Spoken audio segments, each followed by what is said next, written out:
Are you struggling for consistency in your sim racing? Does your iRating look like a roller coaster? If so, we have good news for you. The way to get more consistent is to first understand what you're doing differently than the professionals. And VRS is the answer. With our competitive subscription, you will have the telemetry, setups, tutorials, and everything else you need to fully analyze your driving. Our data packs and the ability to compare your driving with the best in the world will show you exactly where to adjust your inputs, change your driving line, and shave seconds off of your lap times. And our powerful and precise Direct Force Pro wheelbase and precision pedals are being used by some of the world's best drivers. All these champions agree that VRS hardware is not just the best on the market, it's also priced well below the competition. So if you're looking to upgrade to direct drive and the best pedals in sim racing, VRS is your answer. If you want to get better, get faster,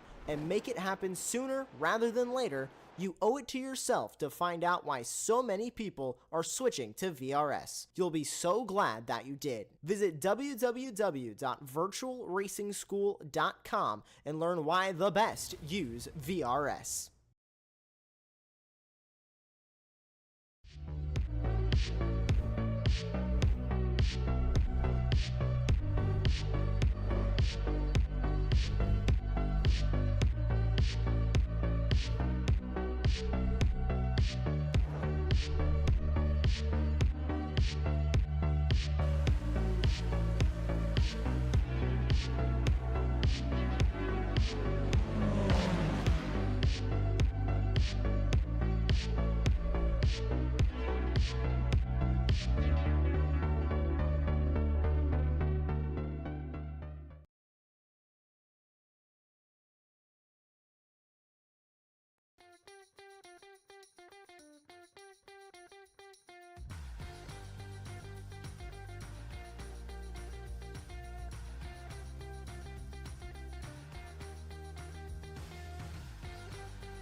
Are you struggling for consistency in your sim racing? Does your iRating look like a roller coaster? If so, we have good news for you. The way to get more consistent is to first understand what you're doing differently than the professionals. And VRS is the answer. With our competitive subscription, you will have the telemetry, setups, tutorials, and everything else you need to fully analyze your driving. Our data packs and the ability to compare your driving with the best in the world will show you exactly where to adjust your inputs, change your driving line, and shave seconds off of your lap times. And our powerful and precise Direct Force Pro wheelbase and precision pedals are being used by some of the world's best drivers. All these champions agree that VRS hardware is not just the best on the market, it's also priced well below the competition. So if you're looking to upgrade to direct drive and the best pedals in sim racing, VRS is your answer. If you want to get better, get faster, and make it happen sooner rather than later, you owe it to yourself to find out why so many people are switching to VRS. You'll be so glad that you did. Visit www.virtualracingschool.com and learn why the best use VRS.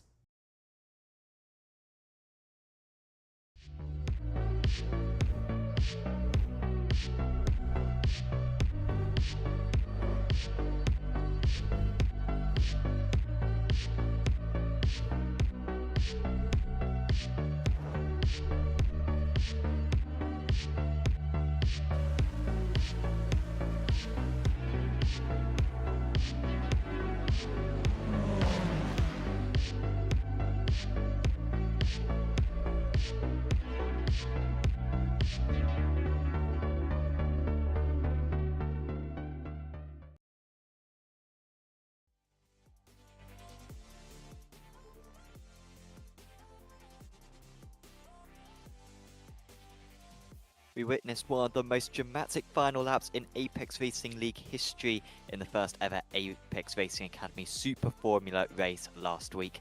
Tonight, these SF23s visit a circuit they know exceptionally well as the series heads to Twin Ring Motegi for round 2 of the championship.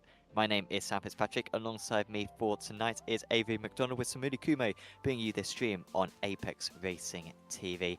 And Avery, Spa was everything that we wanted it to be. So much strategy in play, so much wheel-to-wheel action in play as well. And a lot of fun being taken by a lot of the drivers.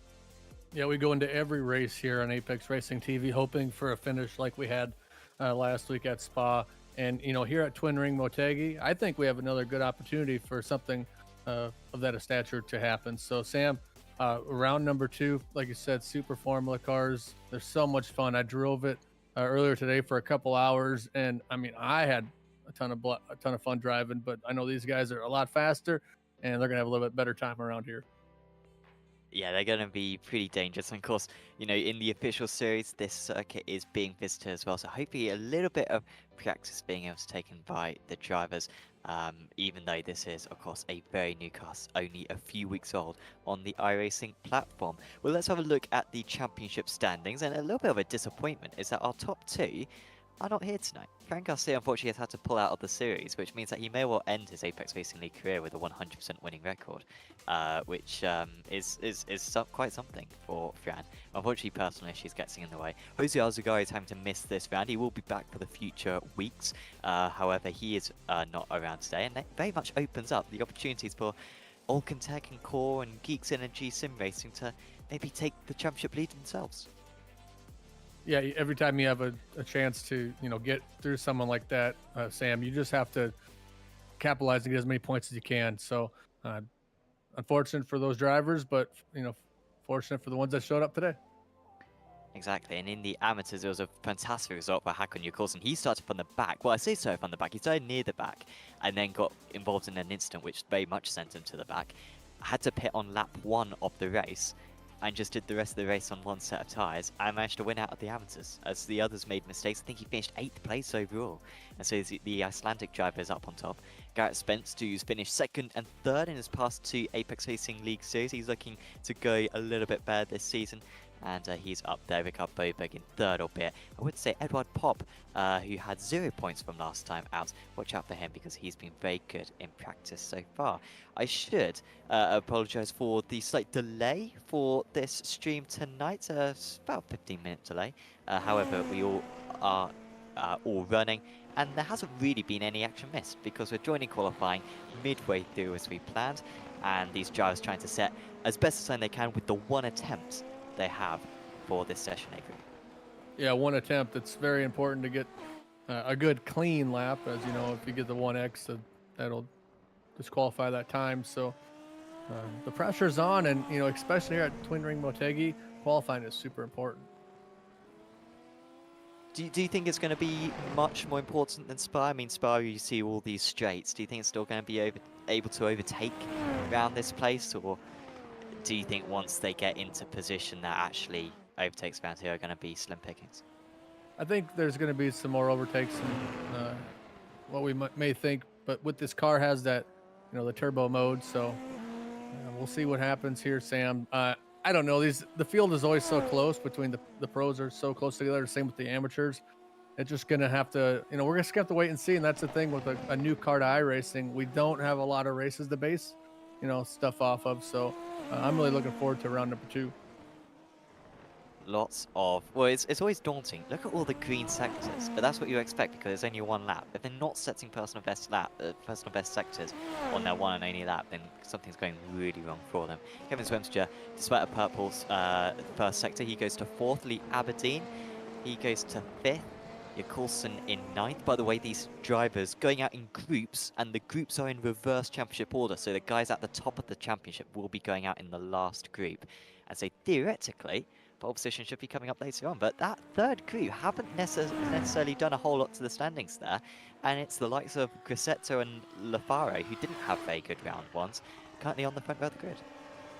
Yeah, Grassetto has, you know, 2 purple sectors in that lap. So, but like you said, the fastest cars are coming up, and you know, Leonard up in top in the points. He needs a good qualifying effort here, Sam, with you know, with the couple drivers missing, and if he can get a good qualifying effort and pull away from the pack, that's going to be a big points day for him. We'll see what he gets here at the line. Well, this is still his outlap at the moment. Yeah, the sector and, line. Yeah, we'll soon be. I was looking at a lot of speed though. I get a little confused here at, you know, these Twin Ring Motegi road courses. You know, Sam, me being a crazy American, I'm so used to the where they just turn left. So, man, it was really hard for me when I was practicing earlier today, Sam, because the first corner, it's a right-hand corner, and it gets confusing as we go on board here. And here we go. Here it is. Yep, it's a right-hander. Oh, man, I'm so glad we got the track map up. Yes, I think it's way. This is one of our debutants for tonight, Marcus Alacon. And Alacon is a very high I-rated driver, over 6k. He's one of the highest I-rated drivers in the field. Expect this guy to be right up there for tonight. And yeah, he is part of the last group because he is a debutant and because we're expecting high hopes from Alacon tonight. So Platz, Winkler, Alacon and Schnabel currently out on the circuit. We still have, I think, a fair few more drivers to set times. Well, in fact, no, it is just these guys, and I think everyone else, unfortunately, having to off-track their laps. Arroyo with Mola with an invalidation, Hansley with an invalidation, he's another debutant. Kitzelman got an invalidation, Paluch as well, and Boberg as well. So a lot of 1Xs. I'm surprised just how many there are.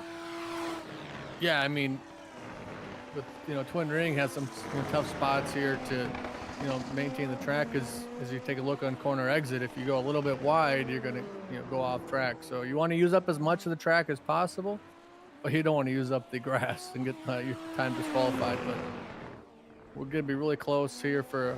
Looking good for Schnabel. Yeah. 2 purples. Is it enough for pole position? It's not. It is third position. 0.333 off.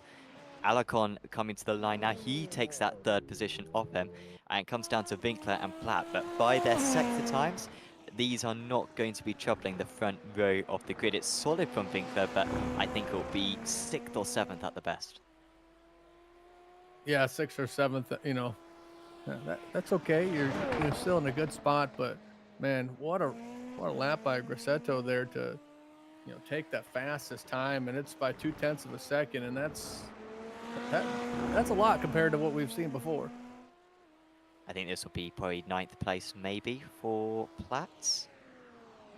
Or is it invalidated? I think it's invalidated for Dylan Platt, who has got a reputation for starting from the back and making his way up through the order. He did it last week. He did it multiple times in the last season of the Formula 3 Championship we have on Apex Racing League. And that is all the qualifying time set. And we will have to wait a few minutes for the session. In fact, we might be able to, well, yeah, we'll wait for the session to continue just a little bit longer. I think we can show the team's championship points as well. We might have them available because it's very tight at the moment at the top of the team's championship. Alcantech just 6 points ahead, of course. Sim Racing, Geeks Energy, Sim Racing in 3rd position. Yeah, all those teams are going to be exceptionally close throughout the season, I imagine. Yeah, I mean, that's the great thing with, the team championship standings, and just a good chance for, to race for something else besides just, your own driver's position. So, yeah, 6 points from 1st to 2nd, and then another, then 5 points from 2nd to 3rd. So it's really opened up at the top, and it's still only after one round, Sam, so plenty of time to catch back up if you're behind. Yes, and there's a job score as well. It's a long championship, this. 11 meetings for the drivers to tackle. And so, yeah, plenty of ups and downs to occur for sure. But we have transferred over to the race now. And yeah, the drivers are now starting to grid up. And is Fabio Grassetto, who is going to be starting from pole position for this race. He's up ahead of Giuseppe Lafare, Marcus Alacon in 3rd position. That's Lennart Schnabel, Cesar Giovinacci, Kevin Zwimstra, Lee Aberdeen, Carl Winkler, and then Edward Pop in 9th and 10th place. I mean, we should say, for the 2nd week in a row, it's an amateur driver on pole position. Rosenkrantz did get promoted to pro, but Grassetto earning that one in top position. Then it's K. Brow, Coulson in 12th position, and then it's Gibb, Marr, Spenst, Walsh, Palach, Platz, Moeller, Rosenkrantz, Kittelman, Boberg, Arroyo, and Hanseli rounding out the 24 cars. Yeah, one thing we want to note here is how many of those drivers did not get the qualifying lap, and they're starting towards the back. You have to, have a good start. I think that's the best spot you can make moves here at any racetrack. So watch out for this start from some of those drivers, in the back. This is an opportunity to see what they're really made of, with the pace and then driving through traffic. So this first couple laps of this race, Sam, it's going to be very hectic, and it should be great. And we have got Vortec Gamer, who was explaining a lot of details to us last week. And yeah, he's just let us know to say, I want to let you guys know that he disabled his pit limits before the pit line, got black flagged, and then missed the time slots for qualifying. So that is why Hanseli starting at the back. So watch out for Hanseli to maybe be a little bit further up, because yeah, he knows a decent amount about these cars. And yeah, I think we'll be fairly dangerous from back there. And you can see it is a rolling start. I'd like to say it's deliberate, but the drivers will not have to stress about the standing starts, at least, which are notoriously typical, as we found out last week. Yeah, it's definitely really tough. I've done a couple practice starts with this car, and the car got junk. So I'm a huge fan of rolling starts for these kind of cars. Let's see how the drivers manage with it. Lafaro, for now, taking the lead, but he will not be starting pole position. Instead, it's Grassetto. He's actually just holding back a little bit, and Lafaro will have to get off the throttle a little bit in order to allow his fellow countryman past. And Grassetto, who did not maximise his points last time out, was involved in a fair few decisions. Actually, felt a bit guilty after the race for the instance that he was involved in. He's looking for a much better result here at Motegi, as we are about to get the racing underway. Round the final corner, he leads, and now Grassetto puts his foot down, and we are away racing for 42 laps here at Motegi, and Grassetto leads us across the line. Good start for Lennart Schnabel. It looks like he's up into 3rd position. Also Zwemstra trying to get past Giovinacci. I think Giovinacci being able to take back that position, however, and keeping 5th place on this first lap, but Grassetto all out clean in the lead. yeah, Grosseto gets a good start there. You know, able to get to the power at the right time to pull away from a little bit. But it's gonna be tough to maintain that gap. And just see we're pretty much single file, and there goes Konar going off the track up in 20th.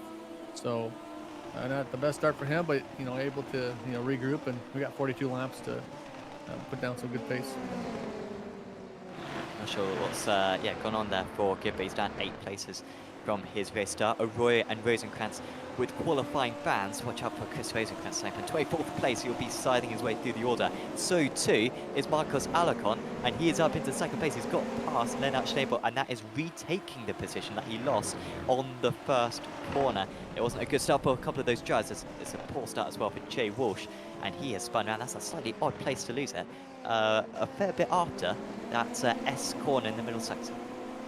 Yeah, you have to be very careful with the getting back on the throttle coming out of the corners. If you step on a little too hard, you're gonna loop the car around. So, but Grosseto able to pull out a good advantage here over the rest of the field. Just he's in a really good spot though for the amateur division to get some points.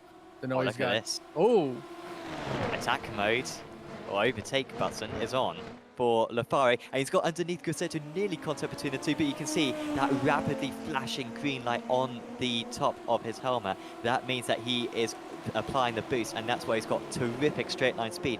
Grosseto, interestingly, not deciding to use the overtake at the moment. Now is he? No, in fact, you can see it's slowly flashing, so he can't use it, and still it's rapidly flashing for Lafare, who gets his nose ahead once again into the tight right-hander. And I think on the exit here and round this next right-handed turn, it's going to be the advantage for Giuseppe Lafare, who takes the lead for Movano Sim Racing Team. yeah, they had a little bit of a gap, Sam, going into turn 1, and they started racing each other, and look what everybody else has caught up. It's crazy how that works. Alacon, I almost thought he was going to pull off the same move they did on Schnabel a lap ago, but he decided not to fully commit to it.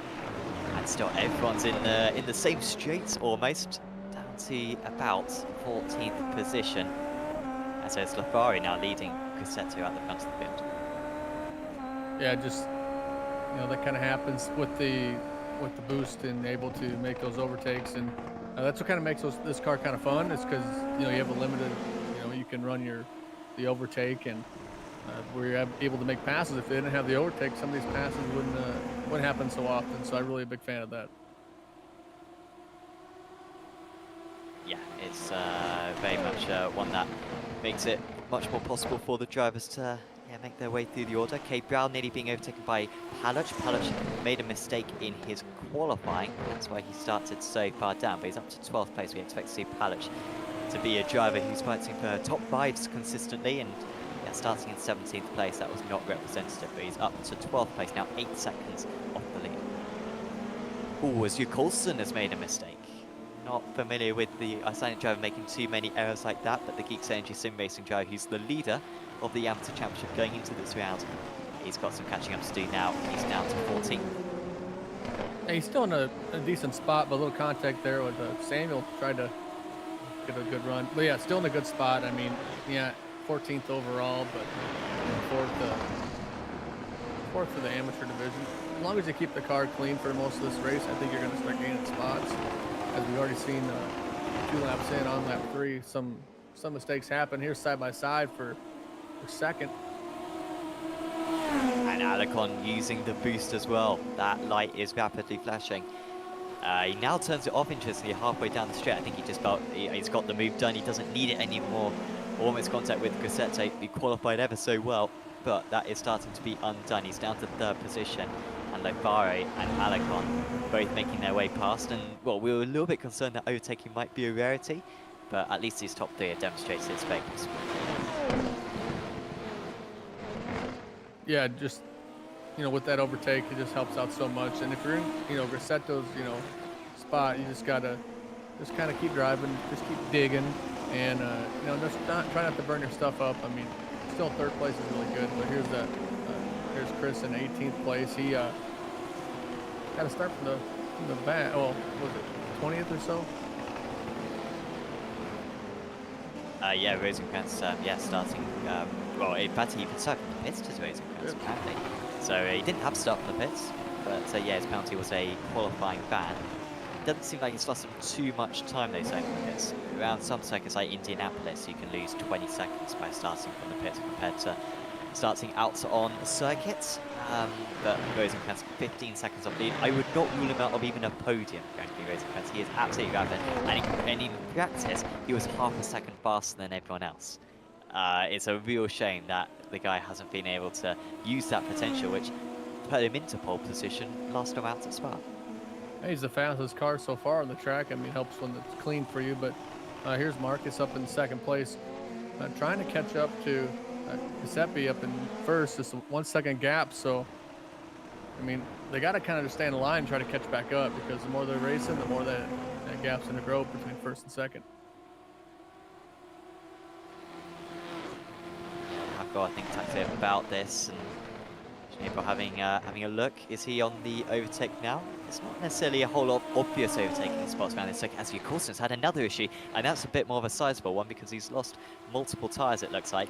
And we could well have a change at the top of the Amateur Championship, because Coulson is going to be having very few points at the end of the time.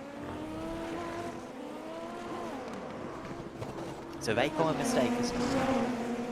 Yeah, that's the egg we're talking about underneath the throttle pedal, looked like. But it's unfortunate for him. But like you said, there are drop weeks, but you hope they're not using. Rosencrantz almost passed, and now he is passed. That was past Samuel Marr. Now up 6 places from his race start. And you're absolutely right. I mean, he set the fastest up of the race earlier on in this race. I think he has got more pace than everyone else, as Rosencrantz, but so many cars to have to move his way past. Sure, he's 17 seconds off the lead. He would maybe fancy his chances. This is going to be a race which lasts over an hour, and so he would maybe fancy his chances on that. But it's all the other cars that he's got to slalom his way through, which might be the reason that he isn't able to get to the front by the end. You can see he's immediately pulling away. Samuel Marr now under pressure from Kevin Kitzelman, who made a mistake on his qualifying lap. Kitzelman was running up in the top 5 at times at Spa, but unfortunately had an instant through no fault of his own late term, which cost him.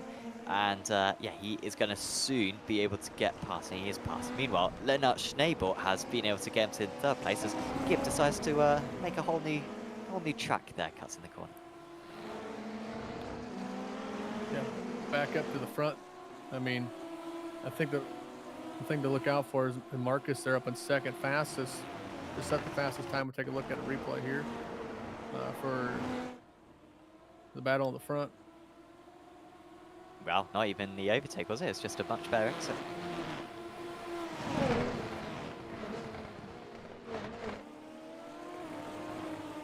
Yeah, biggest thing though, Sam, is when you're setting up a pass, it's always about that corner before you try to set it up. It's not about the one you're running to, like especially on that front straight. If you get a good turn 14, you get that run and going into 1, I mean, that is the perfect way to put a pass on without having to use any extra power.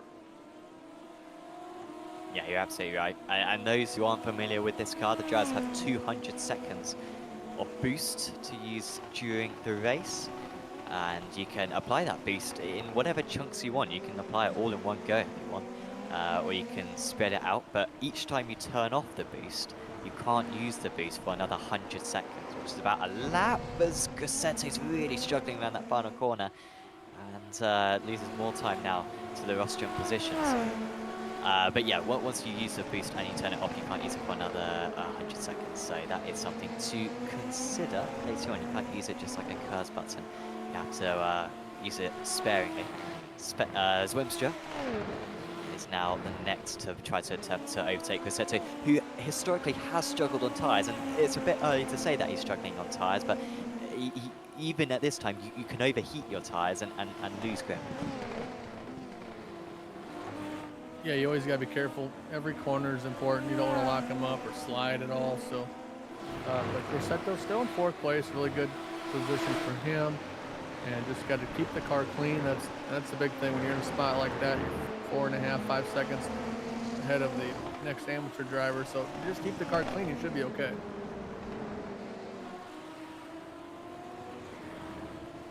Yeah, Pop was very quick in qualifying, but apologies, very quick in practice. Didn't quite deliver in qualifying did the Romanian driver, and so you're absolutely right, Cosette still does have a nice lead. Lafari doesn't have a nice lead, however. Alarcon is right behind him. Both guys going for their first ever Apex Racing League victories here. And Alarcon now just 0.3 of a second back. Schnabel as well maintaining the gap. He's staying within or around 2 seconds away from these guys. Yeah, if you're that front two, you want to just ride together, try to pull away from, oh, but never mind, excuse me. Marcus says, hello, I like the lead. And now Lafari is using the overtake in order to stay ahead. Alarcon looking one way, looking the other. What a move this would be in order to take the race lead. He doesn't quite have the grip on the outside, slight opposite lock. And after all of that, Lafari is able to stay ahead, covers all the way to the inside of the circuit. They go into turn 5, it'll be turn 6 next, but it's barely a turn in these cars. It's easy flat out, and it does enable drivers who are in Alarcon's position to maybe get ahead, but he just fell a car length behind. And that meant that he was able to cover up the inside for Lafari. But around every single one of these corners, dives are possible. It's almost hairpin after hairpin.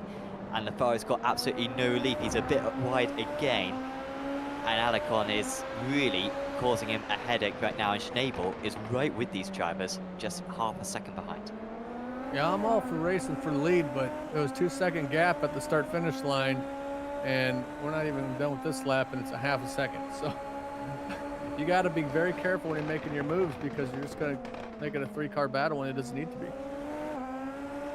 Yeah, it's half moves from Alarcon almost every corner. And what's happening at the moment is that Rosenkrantz is now only 13 seconds behind these guys. Rosenkrantz was 16 seconds behind. Rosenkrantz could still win this race because these guys are battling so hard in these early stages. We thought Rosenkrantz would be the one who'd be battling through and getting held up. It's anything but. It's these guys who are holding each other up. And Alarcon, I feel like is this just going to be a repeated theme until Alarcon gets past, because right now the Spanish driver does look like he's a fair bit faster. Yeah, I mean, it's so tough with these straightaways and the boost and how, the slipstream works with these cars. That just, I don't know. I'm just a big proponent of, when you have a 2-second gap, don't race the other guy to make it a half second.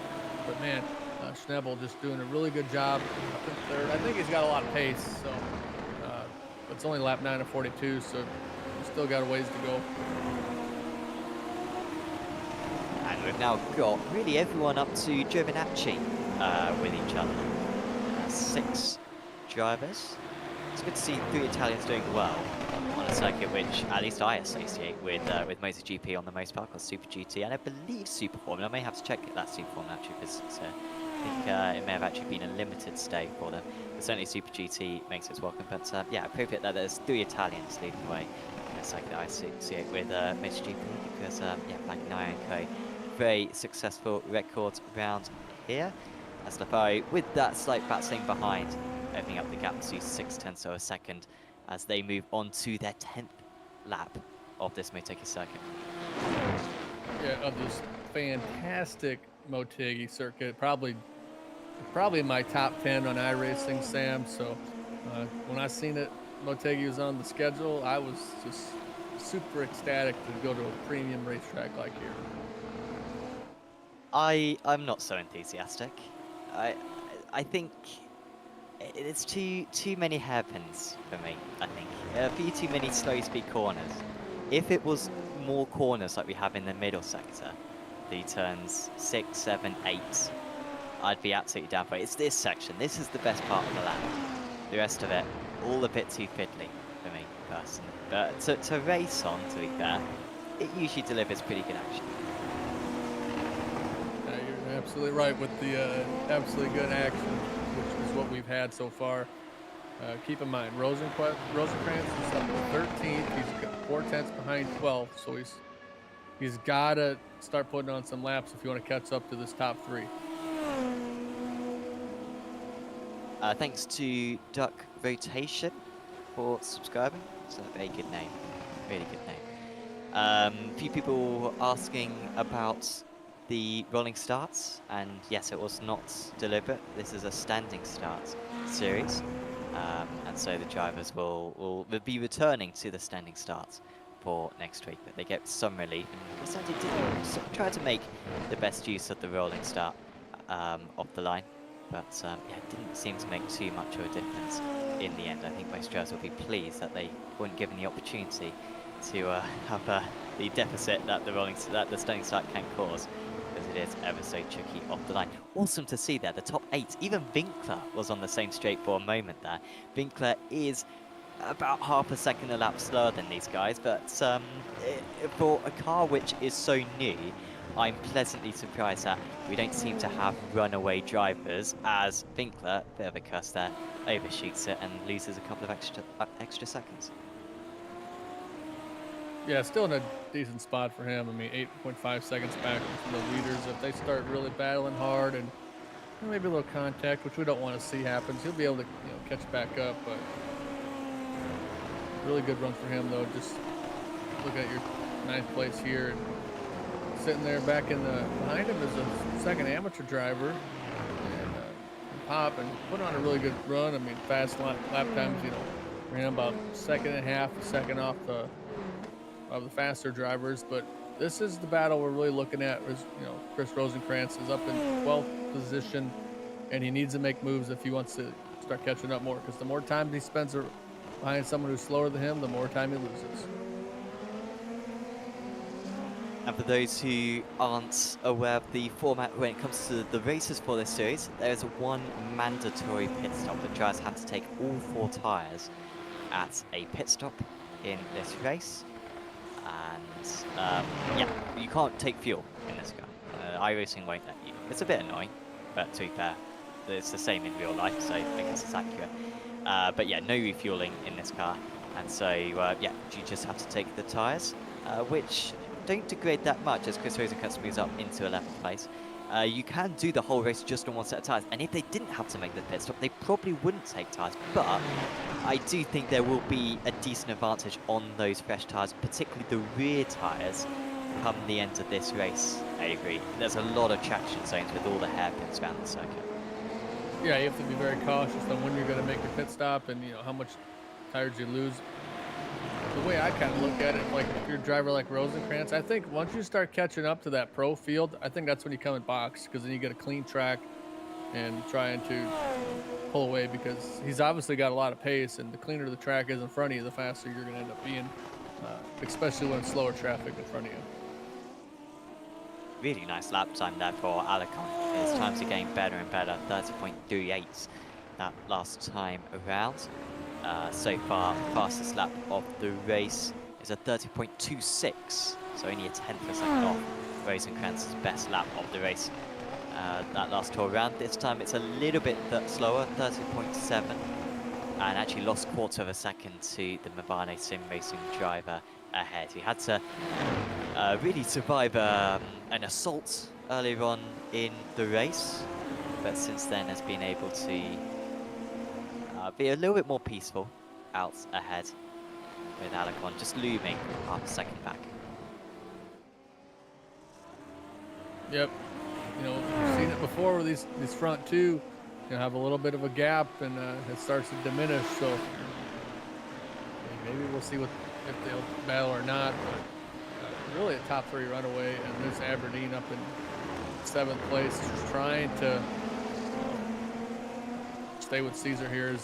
I mean, they both have a lot of pace, Sam, and it's this kind of track, like you said, all the hairpins and the tight corners. It's very easy to overcompensate and use the car up a little bit out of the corner and spin. So just anytime you can make a mistake in this 42 laps, try to be perfect.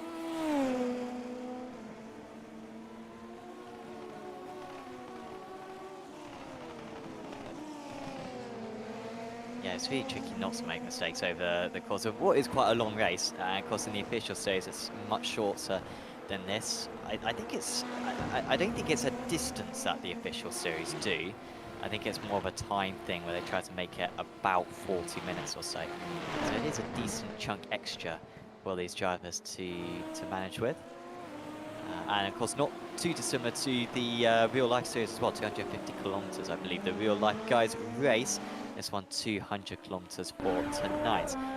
Lafari definitely has lost the lead now, and Alicon is right on his tail, using the slipstream, getting alongside, or either these using the off track at the well, a little bit of a contact there. I don't know about you, but Alicon's front wing fell off for a moment there, but whilst contact was registered, it seems like he hasn't picked up any damage. Yeah, I blinked when it happened, so I never seen it go away. So, but yeah, it might have had a little contact, but it's still really early in this race, Sam, and they both showed around the same amount of pace. I mean, their lap times are 2/10 between each other and their best lap, but it's just once you make the pass, the other guys are going to put on the boost and drive away.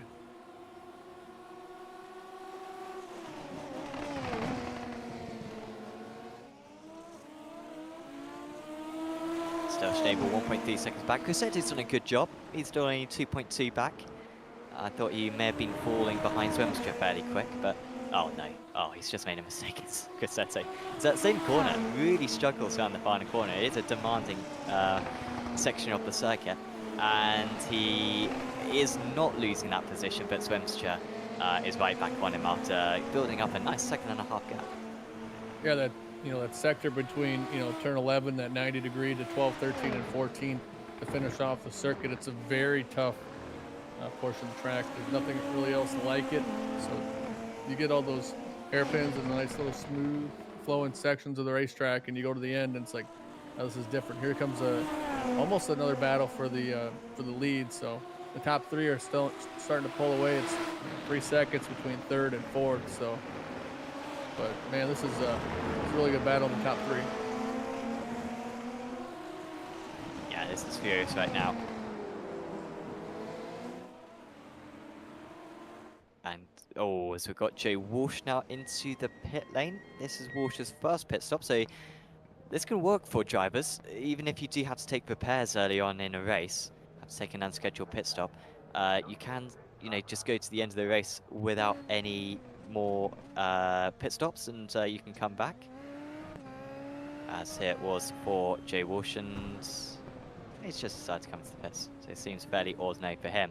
There was nearly a change for the lead between Lafari and Alicon. It seemed like Alicon momentarily took the lead. Lafari was able to take it back, and now Schnabel's tried to get past, but I think Schnabel's just backed out there on the pit straight and stays behind. Meanwhile, Winkler into the pits. Maybe this is the earliest that the drivers feel like they can pit and have decent tyres come the end of the race. Or was Winkler having an issue, maybe? We'll find out. Oh no, this is Alicon going for the lead.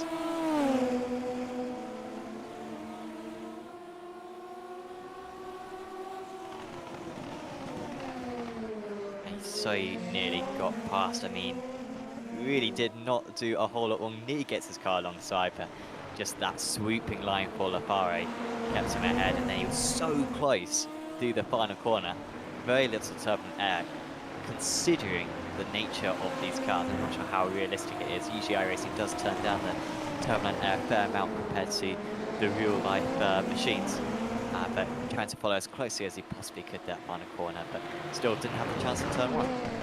And if you're Schnabel back in third, Sam, he probably knows he doesn't have the pace, and because obviously they've been pulling away from him. So I don't see him try to make any moves for second. I see him just try to tuck along and maintain a podium position. Yeah, and saving the tyres could be a good strategy as well for him. Might come back later in the stint. Is anyone going to dive in this time? No. This guy's fairly happy. So the highest up driver who has pitted then, to confirm, is Carl Winkler. Chris Rosenkrantz started from the pit lane, but still does need to pit later on to run on board with Alicon. And still the top six fairly close. Aberdeen as well, sorts of there in 7th place, and then a bit of a gap back to Palach. Rosenkrantz now 11.5 seconds off these guys, so he's made up about 2 seconds over the past 10 laps. Yeah, he was sitting around that 13.5, 14 second lap mark, or second back from the leader, and just when you get caught in traffic, it's hard to keep up speed. He's got 2 seconds between him and 8th place, so we'll see if he can catch up. But man, this battle for the lead right here, just, I mean, they've been battling the whole race, Sam. I just think that like I said last week, do you really want to show your hand too early? Yeah, like I feel like Full of Fire has just got to do everything he can to hold on to this because yeah, I think once Alicon's gone, and I think you mentioned it earlier on, potentially using the boost to pull away afterwards, he might be down the road very quickly. So Lafire doing everything he can. They have started to pull away from Schnabel again a bit. Schnabel might just be pacing himself in that third position. Anyone diving in this time around? We're nearly at the halfway mark. Like we're only 4 laps away. And with the track rubbering in, that might increase the grip. It might be that actually the best way to get to the line is pitting a little bit before the halfway point. We really are in that stage where the undercuts are possible, but no one's really taking it apart from Corby. Yeah, I think short pitting is always a good option. I think for Carl here, just like you said, short pit it, but he's going to be able to make up some good spots, and he's been showing a lot of pace throughout the race. I mean, the last lap was change the lead. pit stop. Oh, change for lead. Here it comes. And he's done it. No, he hasn't done it, apologies. That's Lafaro defending again. Every time, he's just getting the inside line. It's Lafaro. And there's nothing Alicon can do. These are such wide cars. And this is a fairly narrow circuit. I mean, it's not the narrowest we'll visit this season, but it's fairly narrow. But, I mean, this has just been the story for the entire race. Alicon gets alongside, but then has nothing when he gets there. Yeah, it's one thing to catch him. It's another thing to pass him. And not a whole lot of overtake we're seeing used by Alicon either. I mean, he could be using the overtake here, but they are saving a decent amount for later on. I think it's the right move to save because you're hoping that if you're one of those top 2 drivers, you don't want to pit on the same lap because then you're just going to be right by each other because then you get that lap by yourself and try to put on a good run here. They got a good run by Alicon and just not able to have enough here. Tries to look to the outside of him, but just it's so tough to pass when the other guy's almost as fast as you. Oh, really good gain there. And he could get underneath. This is a very good position. This is not a position that Alicon's been too many times, but he has to get out of the filter in order not to understeer into Lafare. Lafare does leave the inside open into T4, but Alicon doesn't initially take it. Now the back marker's just in front of him. Who's going to get the rub of the green here? One that could well be boxed in, and the back marker does a very good job of getting out of the way. Now Alicon sends it round the outside at turn 7. Gets the inside for turn 8. There's almost contact, and Alicon, it looks like after hunting down for 19 laps, has got past Lafare, looking every which way to get back ahead. But Alicon has finally done it. And halfway through this race, we could well see a decisive move for the race win. Yeah, really good pass by Alicon to get that finally back to the lead. Now, here's the question, Sam. Now that you're in front, if you don't pull away in a lap or two, do you come in and pit? Yeah, maybe Lafare as well needs to pit now in order to get the fresh tyres and get back ahead. Schnabel is coming into the pits, and so too is Grassetto. I mean, I've been talking a lot about the fresh tyres. It's not that much of an advantage, but it is a bit of an advantage. And if it's just a couple of tenths, then that could be enough. Here was the move. And if anything, it was a slight mistake from Lafare, which allowed Alicon Party just went a bit wide at turn 4, and that enabled Alicon to get underneath. Yeah, just like I said, just a bit wide out of that corner. Just, well, whenever you lose the lead, you got to try to learn from the guy in front of you who's faster and see where you can maybe gain a little bit more speed. There's back up to Kevin. He had a really good run. Schnabel up in 12th place. So a lot of drivers remember, like you said, one mandatory pit stop, and you got to remember to do it because that would not be good if you forget. No. That would not be good whatsoever. I was surprised on the Formula 1 actually last week that no one messed up with the maximum tyre lengths. But often when you get just rules like that, and it's not down to a pace thing, you just get told by the organizer that you've got to do something. It is easy to get. Remember, Mark Marquez messed it up one time in MotoGP, but these guys, I think, aren't going to make any mistakes. So next up will be the halfway stage, and it looks like they're going to pit on the halfway stage, or maybe go further, because if you do pit, you might risk coming out into traffic. So maybe these guys want to keep the clean air. Aberdeen, though, he doesn't care. He's into the pits. Yeah, I think if you're in that top two and you're starting to pull away a little bit, you might stay out because, like you said, with that gap. But so really good, a good run for these drivers to maintain their pace, and that's always the hard part is maintaining pace. There's Carl Winkler who already made his pit stop and he's making passes. Yep, was pretty much the first man to pit. I think he may have had an issue as well on his second lap out as well. But actually, I say that he's not far behind Aberdeen, so maybe he is all right, to be fair, because Aberdeen wasn't that far ahead of him beforehand anyway, just 3 seconds now, the gap between the two drivers. Just looking at the sector times for Schnabel, it's nothing special, as Kevin Kitzman has had an issue. But Schnabel's not, is actually losing quite a bit of time to Alecon and Lafayette, so it certainly seems like that first lap out of the pits, actually the fresh tyres perhaps hindering him. So the undercut doesn't seem to be working in that sense. It might be that once they're up to temperature that Schnabel might have a bit more pace, but for now it doesn't look like it's working. As Giovinazzi momentarily dropping out of the session, but he's back again as well, safely. Yeah, Schnabel just able to make that good pace, and he's got Grassetto right behind him, and Grassetto's showed a lot of pace. Third and fourth have come down into the pits, so we'll see if the first and second will come down to next time by.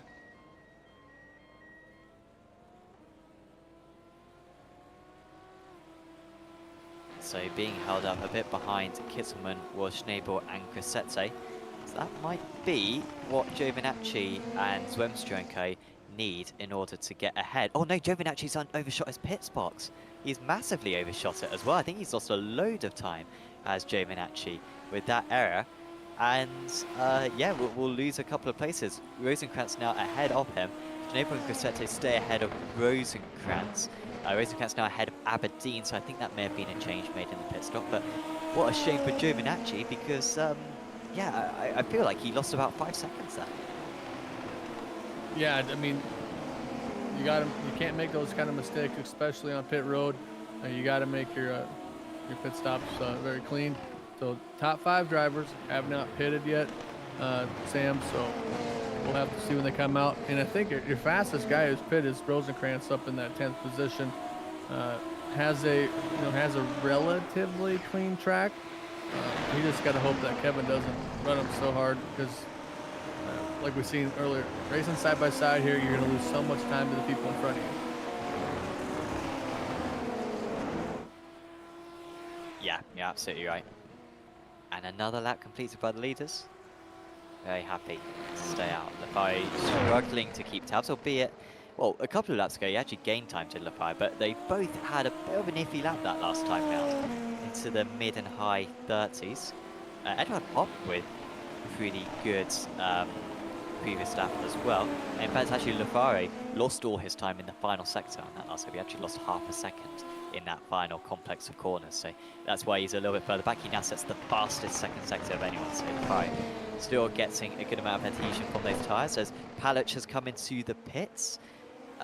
So too has Mola and Kitzman. I imagine Palic will be around his teammate Carl Winkler, and that is the case. He's a couple of seconds ahead of Winkler and also ahead of Giovinazzi after Giovinazzi's overshot pit box earlier. Yeah, overshooting that pit box was a crucial penalty on that time. Just lost so much time in his pits. Now he's got to make it back up on the track, and I'm just really curious to see when the top 2 drivers are going to come down and pit because Grassetto started on the pole up to 7th. He's 2 positions behind drivers that have already pitted, so it's showing a lot of pace for him. We'll see where he ends up coming up because these guys are, I think they're comfy with where they're at, Sam. I think they're okay. Here we go. Leader comes in the pits here. Now he needs to nail this one. Alecon, he had about a second ahead of Lafare. Now, Schnabel on that last lap was faster, than Lafar and Alicon. But actually on this lap, Lafar's just done his best lap of the race at 29.9. Only a couple of drivers have got into the 29 so far in this race. Alicon gets it stopped nicely. This should be comfortably ahead of Schnabel and Co. He should easily be in third position, perhaps behind K. Brow. So yeah, it will be behind. Apologies, no, he is ahead of K. Brow, just about, and still a while ahead of Schnabel. So all easy there for Alicon, and now he's got to get these tyres up to their operating max in order to stay ahead of Lafari, who needs a glorious lap. And Lafari's just set 2 purple sectors on this in-lap. This is mighty stuff from the Mavano sim racing driver. Yeah, you have to be very careful coming out of the pits because you're so used to having those tires up to temperature, and they're cold, and they make a big difference. So we'll see how Marcos can do to get up to a good operating temperature, because this is a part of the track with cold tires, Sam. We're going to start losing time if you don't be careful, and that's just something that we've seen drivers make those mistakes in any series, but especially here in the Super Formula, where drivers are starting to overcook the corners here, and here he comes into the pits. Well, he set 3 consecutive purple sectors on this lap, did Lafari. What I would say is that Chris Rosenkrantz has since taken a few of those purple sectors, because Rosenkrantz has just set a lap time with 4 purple sectors out of 6. But I think this is going to be enough for Lafari, honestly. I think that's a terrific lap. And Alicon's sector times a few tenths of a second off every single time.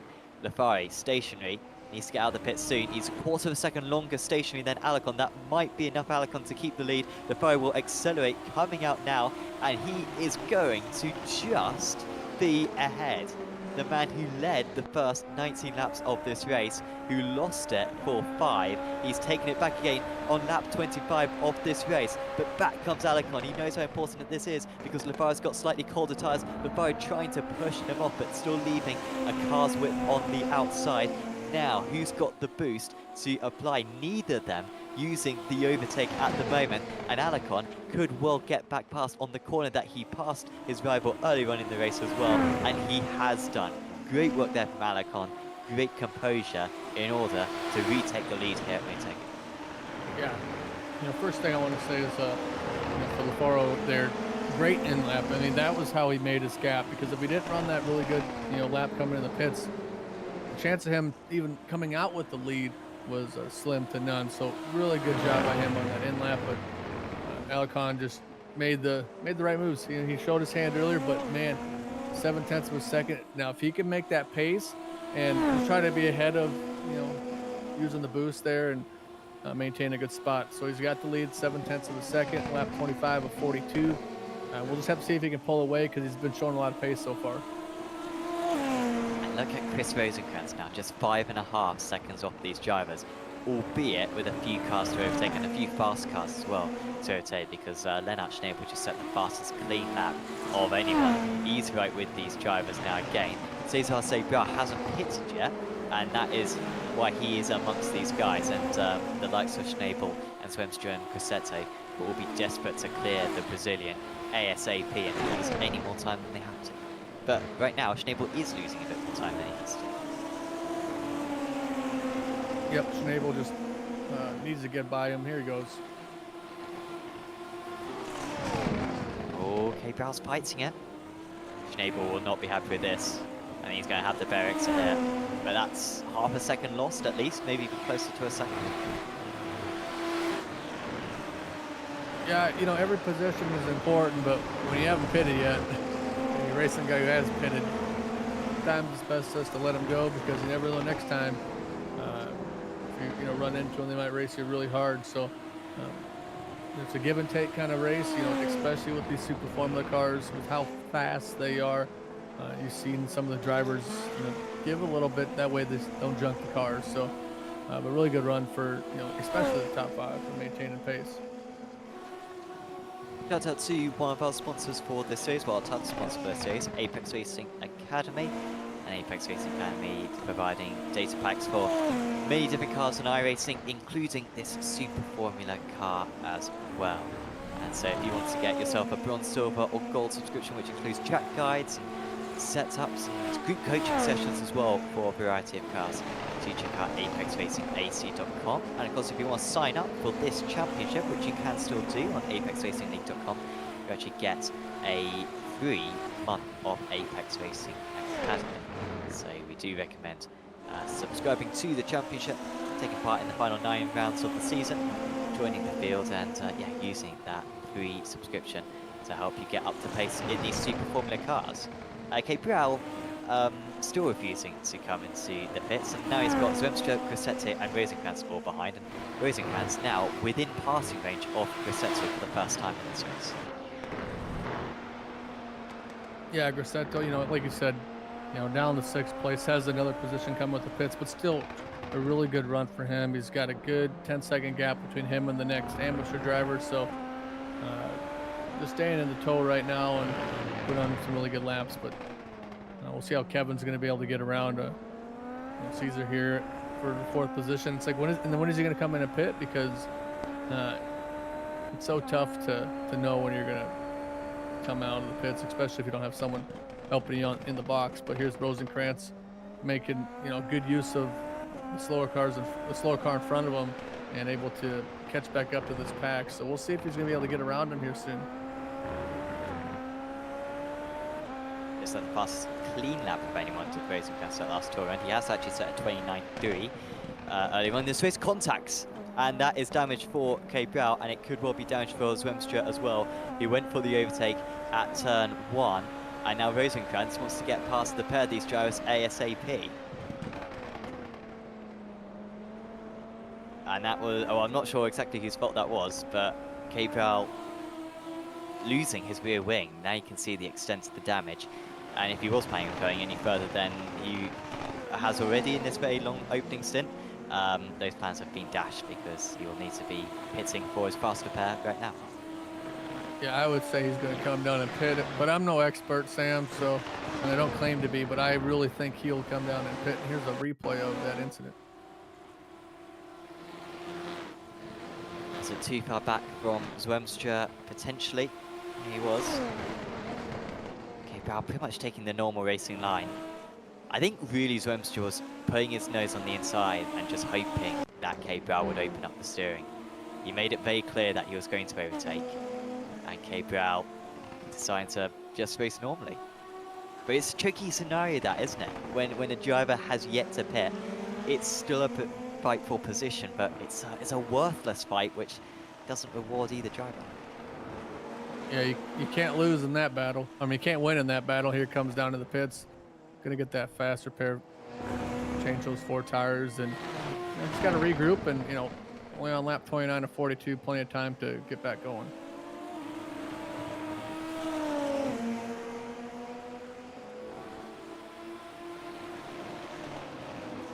They've got 13 more laps to go of this race. Well, 13 and a half laps of this race to go. Marcus Alarcon 1.1 seconds ahead of Giuseppe Lafare. Lennart Schnabel matching these guys. Well, in fact, Schnabel was some 0.3 of a second faster that last time out. And actually has gained a 10th on this up as well. Wow, this is close. Rosenkrantz versus Grosseto. And I think Rosenkrantz is going to be past here. Wonderful overtake at turn 7. Gets the inside through 8, very reminiscent of Alarcon's first move on Lafare earlier on in the race. And it's Rosenkrantz up to P5 now. He's 7.5 seconds off the lead. He's lost 2 seconds due to battling with Cabral and Grosseto. He didn't get much closer to contact. Good run there. Yeah, really good run there. Yeah, especially like you said, you know, battling with the driver who's still got to make a pit stop. I mean, I get it, but look what happened. Cabral with those fresh tyres trying to make his way up through the order.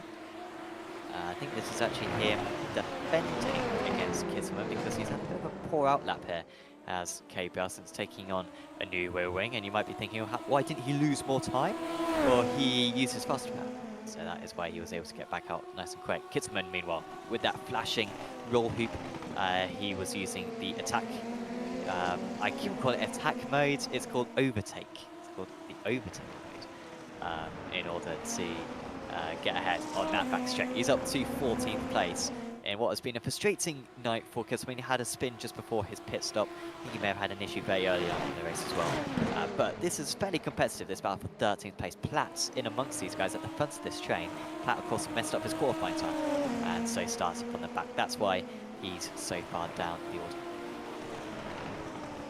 Yep, and that's just another example of why qualifying is super important, especially at a track like Twin Ring Motegi. So just got to be very cautious when you're out qualifying to make sure you're able to get a clean lap in. And Platt, who ran fast lap time, he's almost in the 1:29 bracket, so he's got a lot of pace, but just 41 seconds back, it's hard to do stuff.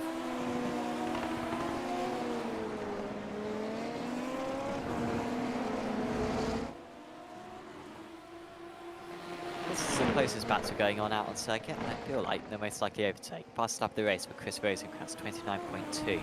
Now, last time around, he was 0.3 of a second faster than Marcus Alacon. He's 7 seconds behind Alacon. He's struggling to see him on some of these straights. And Rosenkrantz, who genuinely looked like he could win this race at the halfway stage after the pit stops were completed, these few cars that he's had to overtake, I think, have dashed any opportunity for that. Even a podium with the fantastic pace that Schnabel's got is looking far-fetched. Schnabel's 5 seconds up the road. We've got 11 laps to go. He needs to be gaining by half a second a lap in order to catch up to Schnabel. And right now, honestly, it looks like his pace advantage is, well, on that last lap, to be fair, it was half a second, but on the most part, it's only 3/10. And so I think Rosenkrantz may have to settle for 4th position, but you have to think how far ahead in the lead he would be had he not had a qualifying ban for incidents he was involved in last week. Yep, qualifying was a little wonky last week, but we got to figure it out for this week. It's such a cool thing with that one lap. You either got it or you don't. So, but Rosenkrantz, still heck of a run for him, Sam. I mean, to go from starting in the pits up to battling for the 4th position here, and just a breath away from the podium. So, really good job for him to maintain the pace and battle through the field.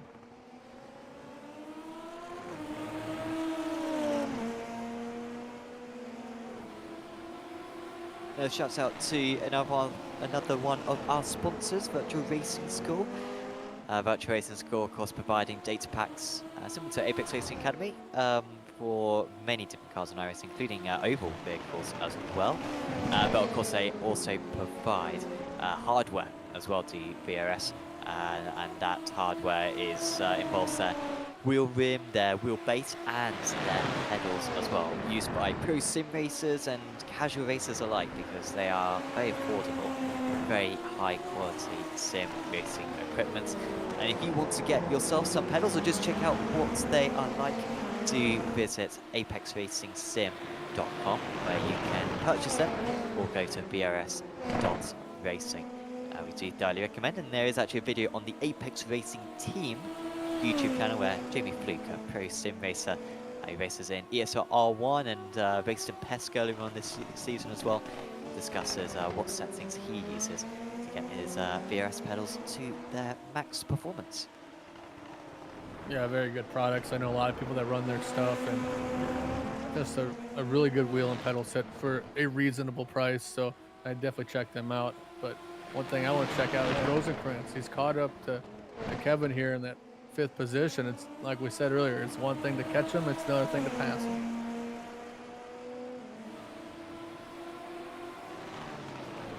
I don't feel like I've seen Rosenkrantz use the overtake that much so far today. I haven't seen that light flashing a whole lot. Currently it's just a solid green.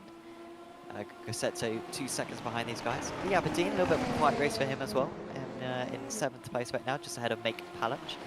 Generally though, everyone is quite close to one another. Even Edward Pop, only 22 seconds off lead. I don't think we've seen really Pop today.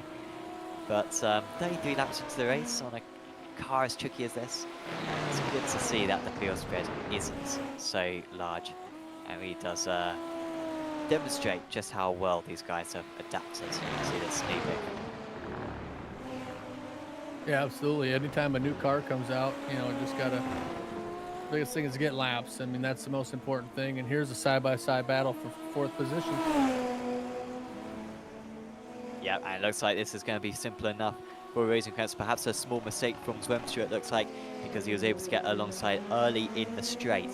And Rosenkrantz is up to fourth place, and that might be the comeback completes after starting from the pit lane. But the Sims eSport driver will have an attempt perhaps at making up any more ground. He's got 5.3 seconds to catch in order to get a podium. Yeah, so he made the fastest first sector of anyone, by the way. So. Yeah, just made the pass, which is very important for him, Sam. But you know, now you got clean track, and now we can really see the pace that he's got. So we'll see if he can catch up to Schnabel there in that final spot on the podium. And if you're Chris Rosenkrantz sitting in fourth, you want to see those guys start battling like crazy and help him catch up. So, but I think Schnabel's really content with third place finish. Joe Minacci, after a poor pit stop earlier on, he's got past Carl Winkler. That is for fourth position. Nice work from the Italian. He's just set the fastest first sector of the race for himself. It is only 13 seconds long. His two corners, well, one corner really, at least, track map registers it as two corners. But either way, he's up to 9th place, and he's got 4 seconds to catch up to make Palic, the other course sim racing driver. Doubt that will happen. Samuel Marr, now a little bit detached from the rest of the field. He's in 20th position, and yeah, being caught out there. You can see 4 retirees as well. Hanseling, after feeling a bit unconfident, he was letting us know earlier on in the race. That's why he pulled out. Jay Walsh, we saw his car without a rear wing, so we assume he crashed. Hakon Jökulsson, not entirely sure what happened to Jökulsson. He seemed to be spinning a couple of times around, and has admitted that will probably be his job score. And Dorian Arroyo as well. Not sure what happened to Arroyo, retiring just a couple of laps into the race. Yeah, so you know, drop weeks are, you get that one drop week, Sam. So it's very important to hopefully not have to rely on that. So some drivers this will be their drop week, and they're going to need to come back in the next couple weeks and get back some points. But really good run here by Caesar here up in the 9th position, and just maintain a good pace throughout the race. And that's the biggest thing as a sim racer. When you're in the spot that you are, you just try to make that good pace and just try to get better for the next week, because that's what we're all trying to do. So even us in the booth, we're always trying to get better every time we come out and call a race. So Dylan Platt, 1:29.115. That's pretty fast. It's exceptionally fast. Fastest lap of the race. I mean, where's that come from for Dylan Platt? Amazing stuff. He has been in traffic, to be fair, for much of this race, battling with the likes of Kevin Kittelman. Maybe using a lot of his overtake on that last lap as well. He's got 10 seconds to catch up to his teammate, Dean Bayer. Even if he keeps on setting times like that, I don't think he'll catch up to Bayer. I mean, Bayer is in the 29s himself. And so I think it's going to be a bit too much to ask. Rosenkrantz now retakes the fastest lap of the race at 28.98. That's half a second faster than the race leader. And yeah, that cuts down the gap to 7.5 seconds now between first and fourth. Yeah, what a run by Rosenkrantz, and now he's in full attack mode. I mean, you're sitting in that spot, and you're the fastest guy on the track, but 7.3 seconds back. You got to go full on attack and try to get everything out of the car without sliding the tires.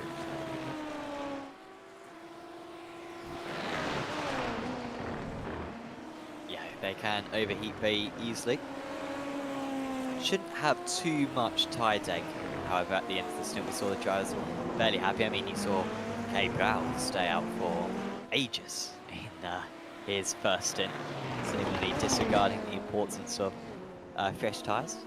Generally as well, I sometimes use the metaphor about how the timing screen sometimes looks like a curry. And the curry means that there's red and orange and yellow, all the different sauces and the vegetables on the timing screen. However, sometimes the curry can be eaten up and all you're left with is the rice. And right now on circuit, we've got a bowl of rice with maybe a couple of peppers, because generally everyone's quite spread out now at this point. That's a good way of explaining that, Sam. I like that. I tell you, you take a look at that, Schnabel just putting on a run, and you see Rosenkrantz behind him. 3.8 seconds back to him.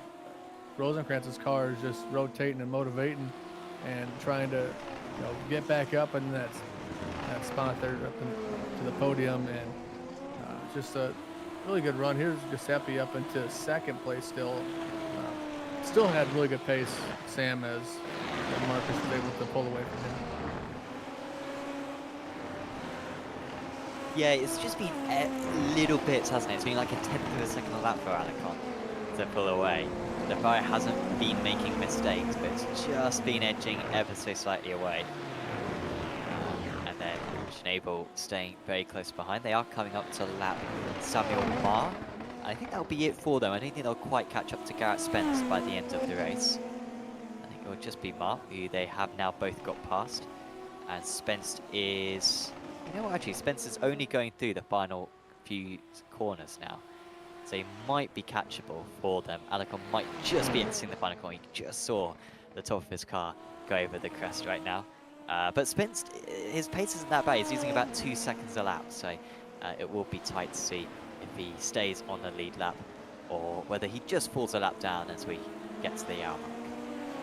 Yeah, it's still a really good, good lap for someone who's, a little bit further down the field, just to maintain that pace and try to get a little more speed throughout the race. And as the race has gone on, the times have gotten quicker.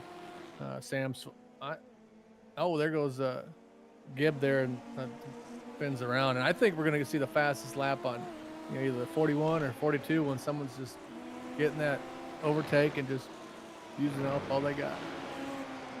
Well, I wonder if Alicon's got loads of his overtake left. I mean, he would have used a fair amount of it earlier on, but I think recently he wouldn't have used a whole lot, and he's just saving it in case maybe he makes a mistake and he needs to defend later on. So I would not be surprised if Alicon on the last lap of the race with next to no fuel goes and puts in the best lap of the race. These drivers start the race, I believe, with 95 litres. I might be wrong on that, but I think it's around that figure. And so, that's basically that's basically 100 kilos that they're carrying at the start of the race. And so these cars are probably 15% lighter by the end of the race than how they start. So there can be quite a bit of gain, even though the tyres aren't the same as what they once were. Right. Yeah. I mean, that lower fuel load towards the end of the race with that means a lot. You're able to get a lot better times.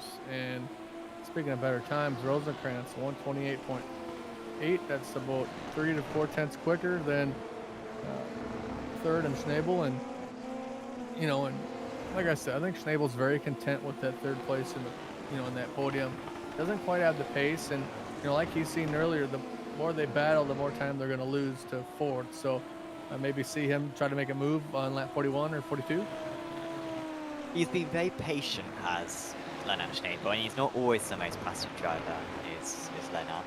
But he has been tonight, and I think he's been taking your advice and not getting involved in those scraps, and sort of realising that even if he was able to get past, he wouldn't be pulling away, and so it's fairly pointless.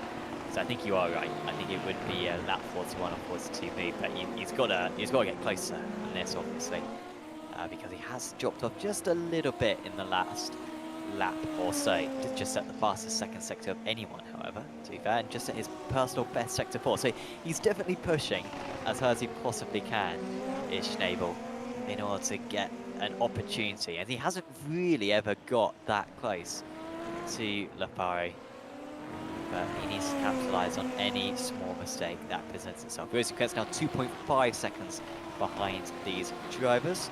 It's going to be another 28 for Rosenkrantz. Pretty much Rosenkrantz is the only man in the 28, and it is another 28, and it's the fastest lap of the race as well. Another 4 tenths of a second cut out. He's going to be within a second and a half by the end of the race. Yeah, we don't know what he's got left for the overtake, Sam. So, he can get into that, part of the racetrack where you have those good straights and maybe get a little bit of a slipstream and then fire on that overtake to try to catch back up to him. So, We don't know where he's at with that situation, but you know he's definitely pushing it. All the drivers are pushing it right now. It's the time to go.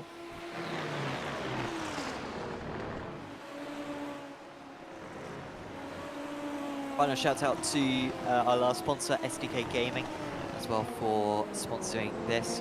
Because SDK Gaming providing our overlay that you can see up on screen, and it's really cool with this sort of, ooh, the Furry, mistake, and that could be second place gone, because here comes Schnabel, he's right on him now, and now he's using the attack is Lafari in order to try to defend, try to counteract the slipstream. He's left the inside open. Schnabel's going to try to take this one, but Lafari with a lot of confidence locks up the tyres once again, and Schnabel's going to have to play second fiddle because it is single file around this part of the circuit.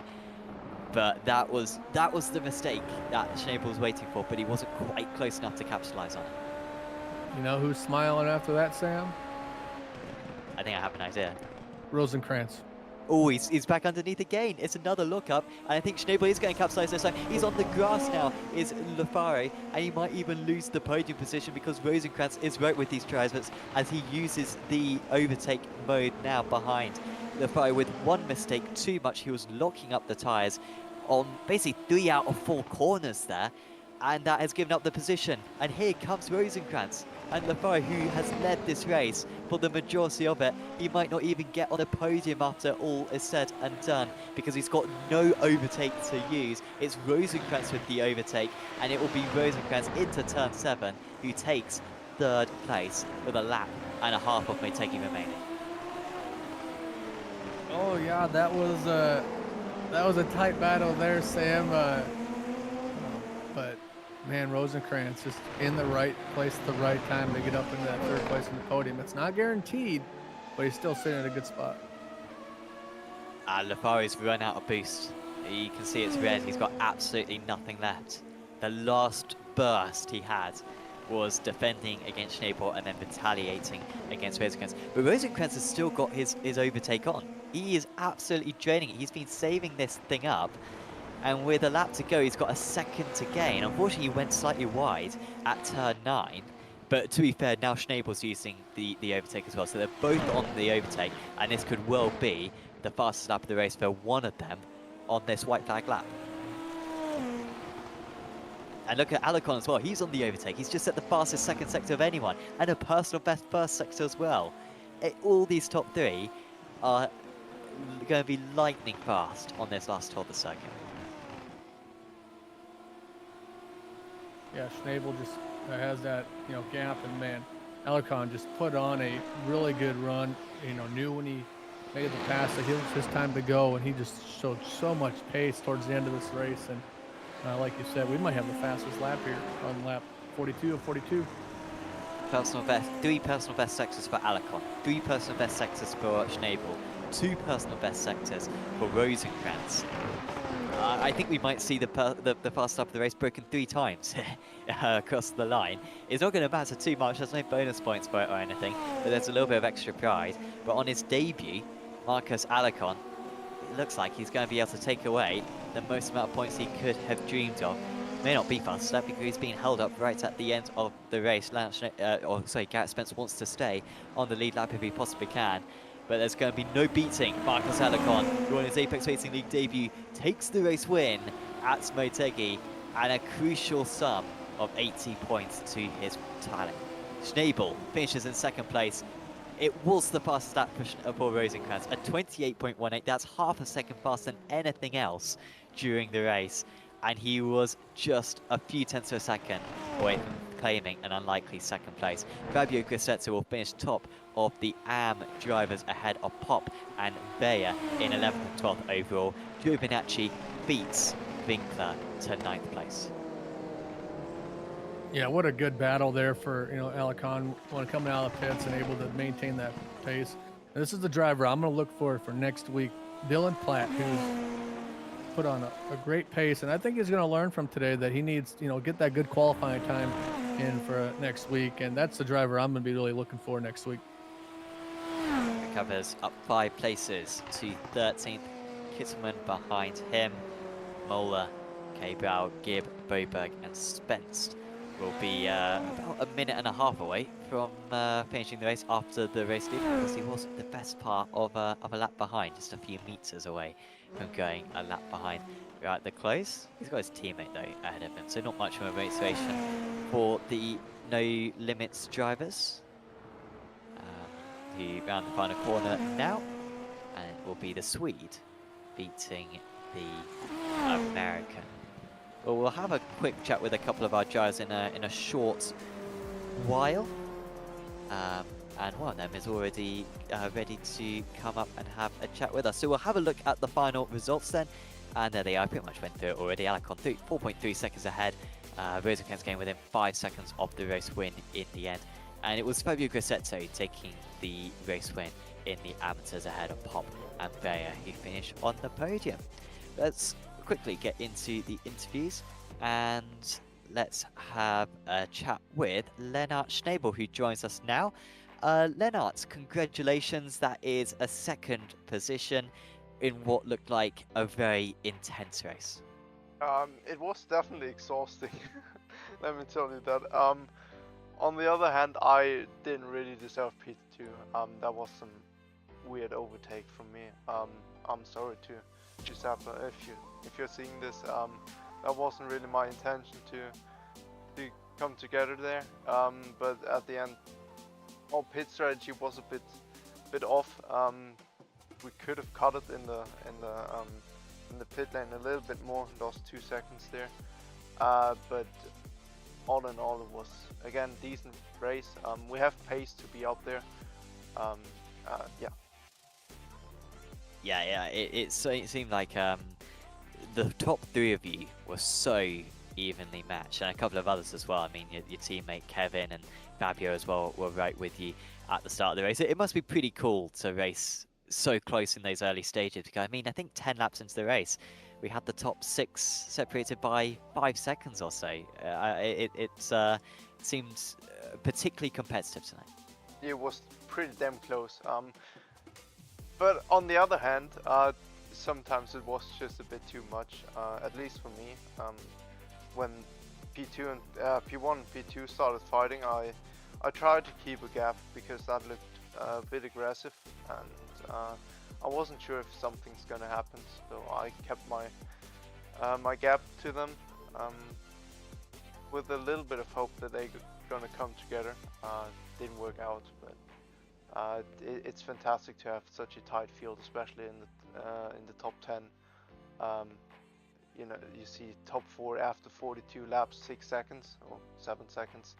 That's pretty damn good. Definitely. And talk us through the strategy as well when it came to taking a pit stop. It seemed like not so many, or you pitted slightly earlier than the top 2. Was there like an advantage on the fresh tyres coming out of the pits, or was it a negligible difference? Could have been, but I kind of messed something up. I was a bit loose in the first couple corners, and then Kevin Gittleman spun in front of us, which also costed us a little bit of time, but it should have worked out better, because you're losing quite a bit of time when you're behind 2 cars, and when you're going into the pit lane, I didn't practice the pit stop at all, and I didn't know you can cut basically the entrance of the pit lane a bit more. So again, we lost some time there. It's pretty difficult with those cars, because with the hot track temp, you have some tire degradation. Yes, yeah. No surprise that it was a little bit more than what it was back at Spa 1 week ago. Is there anyone you'd like to give a shout out to, Lennart? Again, shout out to the whole team. Thank you for racing with us, to our sponsors, to Nick, who was our spotter during the race, and to you guys, thank you for the stream. I'll give it I'll try to watch it later on, or at least tomorrow. So yeah, that was basically it. Nice one. Well, thanks for having a chat with us, and yeah, best of luck for next week, Lennart, our new championship leader. Thank you. Lennart Schnabel there, finishing in 2nd place tonight. Let's drag up our overall race winner. It is Marcus Alcaron who joins us now. Marcus, congratulations on your first race this season. You managed to take the race win, but it didn't look easy out there. Hello guys, thank you. Yeah, it definitely wasn't easy at all. This track is very hard to overtake. But yeah, we have a great battle with Giuseppe. Congrats to him. But finally we achieved it. So it was fun at the beginning, and then the second part of the race it was hard for me because driving alone, having a pace, a constant pace, it's hard for me sometimes. But this time it was good. Yes, it seemed really strong from yourself. Yeah, I mean, talk us through that battle with Giuseppe. It seemed to go on for like 19 laps, honestly. What was the difference that enabled you to overtake eventually? I don't know exactly how it was. I was trying to overtake him like 5-7 laps, but it didn't work. With the push to pass, without the push to pass, he fight extremely hard, but very clean. And the guys behind us was catching us, so it was all or nothing. What's all? Definitely. And next week we head to a home circuit for yourself. We go to Aragon. Were you especially excited when that circuit was added? I don't know what to expect because I've never driven in Motorland yet in iRacing. I have been there in real life. It's an amazing race, circuit, sorry. But yeah, for open wheel, it should be nice. Definitely, yeah. We really should suit these open wheel cars a lot, as you say. Well, before we let you go, Marcus, is there anyone you'd like to give a shout out to? Yeah, of course, my spotter. She did an amazing job today. The strategy was amazing, and my family and my team, Musket. Awesome Thank you, stuff. and thank you for the broadcast, guys. No problem, Marcos. Best of luck at Aragon next week. See you. So that was Marcos Alacon. We'll have one last interview because we have our amateur race winner as well joining us now. Fabio, congratulations. Hello, guys. Well, Hello. First up, let's talk about qualifying. What a lap that was to put it on pole position.